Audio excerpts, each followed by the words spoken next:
কালকে বন্ধুরা রাতের বেলা ঝড় না বৃষ্টি হয়েছে, কেমন কি ক্ষতি হয়েছে আমি জানি না, কিন্তু আমার প্রচুর ক্ষতি হয়ে গেছে।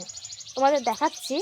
আমি খুব যত্ন করে এই যে ফুল গাছগুলো লাগিয়েছি, দেখো জাস্ট কি অবস্থা। আর এইটা তো পুরো ভেঙেই গেছে, এই যে মানে কেমন হাওয়া দিয়েছে আমি জানি না। আর এইটা দেখো, এত সুন্দর গাছ, তোমরা দেখতেই পাচ্ছ। এত কষ্ট করে আমি ফুল গাছগুলোকে যত্ন করেছি, মানে আমার কষ্টের ফল এরকম দাম দিল ঝড় বৃষ্টিতে।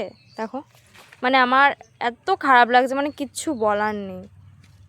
এই গাছটাও পুরো মানে কি বলবো, হ্যাঁ হ্যাঁ সোজা করে দিয়ে পাটকাঠি লাগবে, ওটাকে পাটকাঠি না দিলে সোজা হবে না।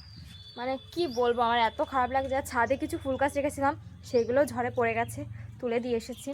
মানে এত আমার কষ্ট হচ্ছে, এত খারাপ লাগছে। এত কষ্ট করে আমি গাছগুলোকে যত্ন করেছি, মানে আমি এই গাছগুলোকে কোনো ক্ষতি হতে দিইনি একদম। যেদিন থেকে আমি এই বাড়িতে এনেছি গাছগুলো আজ পর্যন্ত ফুল ফোটা পর্যন্ত আমি এত পরিমাণে যত্ন করেছি।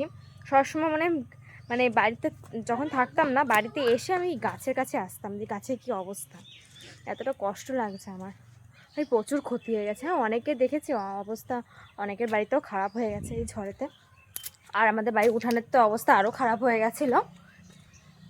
উঠানটা তো আমি একটু আগে ঝাড় দিয়েছি, রাস্তার অবস্থা আরও খারাপ।